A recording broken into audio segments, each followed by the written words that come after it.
High, আমি আপনাদের সবাইকে লাগি। আজ আমি বাজারে গেছিলাম একটু জ্যান্ত ফ্রেশ মাছ খুঁজতে, কারণ কদিন ধরেই শরীরটা ভালো না, তাই ভাবলাম যে জ্যান্ত মাছের হালকা ঝোল করলে একটু কেমন লাগে খেতে, মুখে যদি টেস্টটা পাই। কারণ এখন প্রায় বাড়িতে দেখবেন সর্দি কাশি জ্বর লেগেই রয়েছে, সেরকম আমারও জ্বর হয়েছে। তো যার জন্য আমি একটু জ্যান্ত মাছ প্রেফার করি বলে, তো এখানে বাজারে তেমন অতটা ভালো পাইনি, সামনে থেকে নিয়েছি, তাই জন্য একটু লাইলেন থেকে নিলাম। তো এটা একদম জ্যান্ত আর ফ্রেশ ছিল।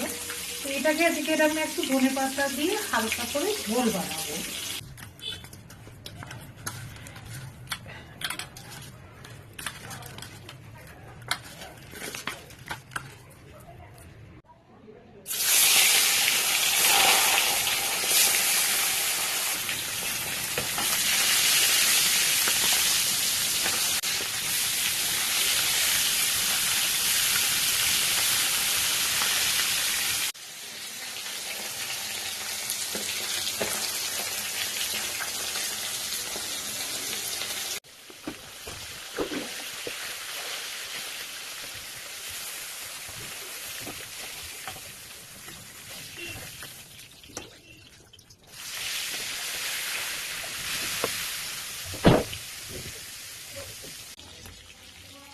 মাছটা আমার ভাজা হয়ে গেছে।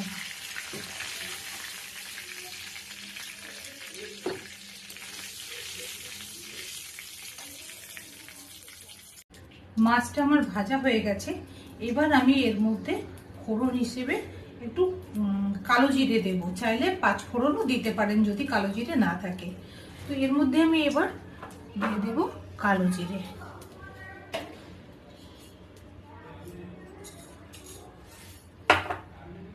কালো জিরে এই এতটা পরিমাণ দেব, এখানে 500 মতো মাছ আছে, তো কালো জিরেটা আমি দিয়ে দিলাম। এবার আমি এর মধ্যে দেব হচ্ছে কেটে রাখা পেঁয়াজগুলো। পেঁয়াজটা একটু ছোট করে কেটে নিয়েছি।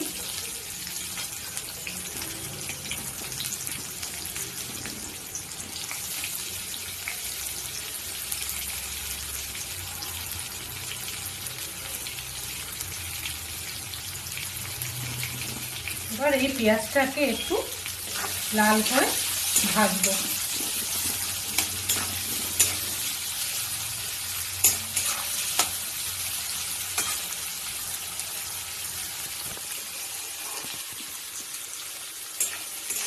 তো পেঁয়াজটা ভাজা হচ্ছে আমার, পেঁয়াজটা একটু লাল করে ভাজা হবে, মানে এর জন্য একটু টাইম লাগবে।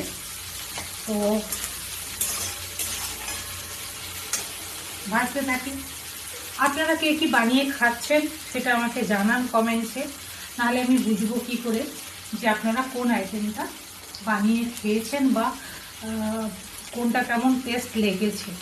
যদি কিছু মনে হয় যে এটাতে আরেকটু এইভাবে করলে ভালো হয়, তো সেটা আমার জন্য খুব ভালো। কারণ রান্নাটা যেমন শেখার একটা জিনিস, তেমন শেখানোরও একটা জিনিস। তো আর আমরা যাই বলি না কেন, দিনের শেষে তো মানুষ বেঁচে থাকে খাওয়ার জন্য। পৃথিবীতে বাঁচতে গেলে তো প্রয়োজন খাবার, তাই খাবার সবার আগে প্রায়োরিটি রাখে। লকডাউনে যখন সব কিছু বন্ধ হয়ে গেছিল, একটা জিনিসই মানুষের জন্য লড়াই করতে হয়েছে, সেটা হচ্ছে পেটের খাবার। তো খাবারটা সবার আগে প্রয়োজন। এবার আমি একটু আদা রসুনের পেস্ট বানানো ছিল, সেটা এর মধ্যে দিয়ে দিলাম। পেঁয়াজটা আমার ভাজা হয়ে গেছে অলমোস্ট।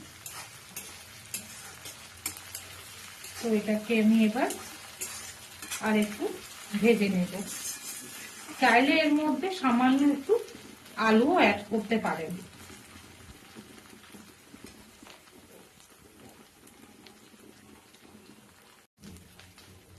দিয়ে দেব একটু গুঁড়ো লঙ্কা। আপনারা ঝালটা নিজের পছন্দ মতো খাবেন, তো আমি যেহেতু একটু কম ঝাল খাই, কমই দিয়েছি। একটু হলুদ দিয়ে দিলাম। মাছে তো নুন দিয়েছিলাম, তাই নুনটা এখন সেভাবে দিচ্ছি না, প্রয়োজন বুঝে দেব।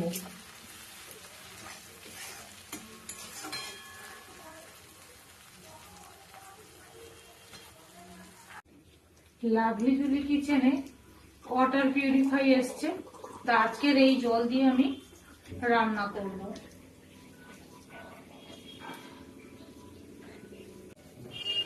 জলটা আমি দিয়ে দিলাম, গ্যাসের ফ্লেমটা একটু বাড়িয়ে দিলাম। মশলাটা আমার কষানো হয়ে গেছে। এবার আমি ঝোলের জন্য পরিমাণ মতো জল দিয়ে দেব। খুব বেশি জল দেব না, মিডিয়াম জল দেব, কারণ একটু হালকা ঝোল রাখবো আমি।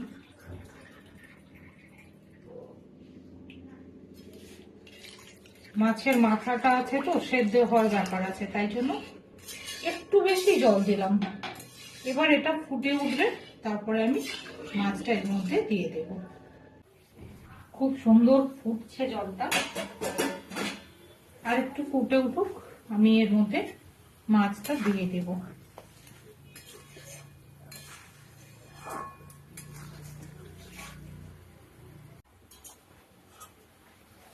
ভালোভাবে ঝোলটা ফুটে গেছে, এবার আমি এর মধ্যে মাছটা দিয়ে দেব। মাছটা দিয়ে একটু ফুটিয়ে নেব।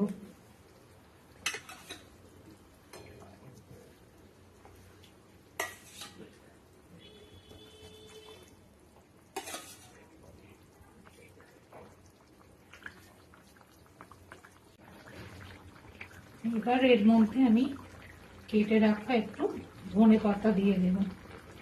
এর ফ্লেভারটা ভালো লাগে বলে আমার একটু বেশি করেই দিই। আপনারা যদি না পছন্দ করেন নাও দিতে পারেন, এই নয় যে দিতেই হবে, কিন্তু এখন যেহেতু পাচ্ছি আমি টাটকা তাজা ফ্রেশ, তো তাই দিয়ে দিলাম।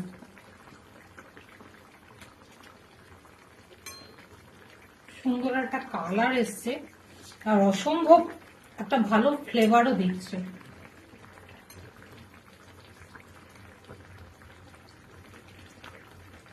অলমোস্ট ডান, কমপ্লিট হয়ে গেছে। একটু হালকা ভাবে এটা ফুটতে থাকুক, গ্যাসটা আমি পরে অফ করবো।